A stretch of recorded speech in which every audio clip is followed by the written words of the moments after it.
আসসালামু আলাইকুম। কেমন আছেন বন্ধুরা সবাই? রোজার আগে অনেকগুলো ছোলা বুট তৈরির রেসিপি আপনাদের মাঝে শেয়ার করব একেবারে সহজভাবে আর একেবারে কম মসলায়, যাতে আপনারা বাসায় তৈরি করতে পারেন খুব সহজেই। এখানে আমি অনেকগুলো ছোলা বুট নিয়ে নিয়েছি।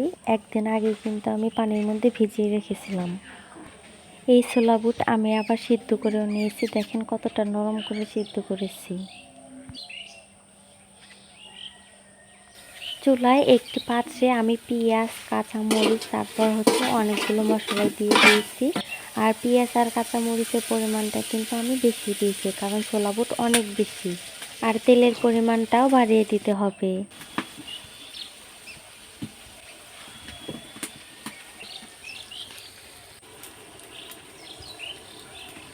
এখানে আমি আদা রসুন ব্লেন্ড করে রেখেছি।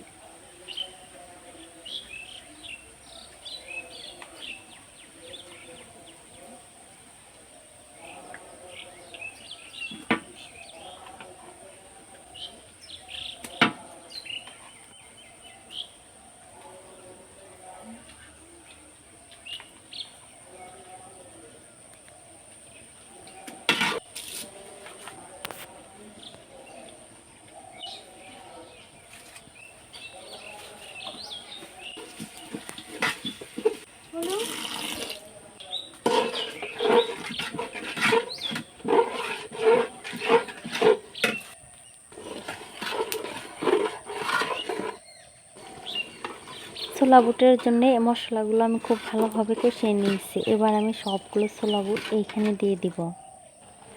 যেহেতু অনেকগুলোই ছোলা বুট, আমার কিন্তু নাড়তে অনেকটাই কষ্ট হচ্ছে, আর পাতিলটা একটু ছোটো হয়ে গেছে।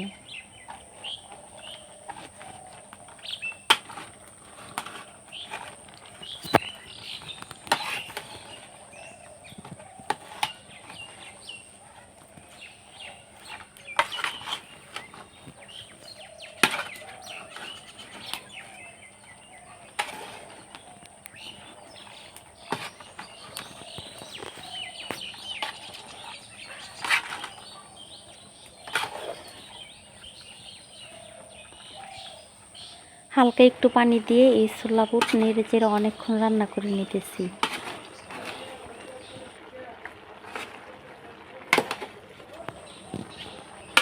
ছোলা বুট রান্না প্রায় শেষ। এখন আমি দিয়ে দিচ্ছি মশলা গুঁড়ো। যারা অনেকগুলো ছোলা বুট রেসিপি তৈরি করবেন তারা কিন্তু অবশ্যই আমার এই আজকের রেসিপিটা ফলো করবেন।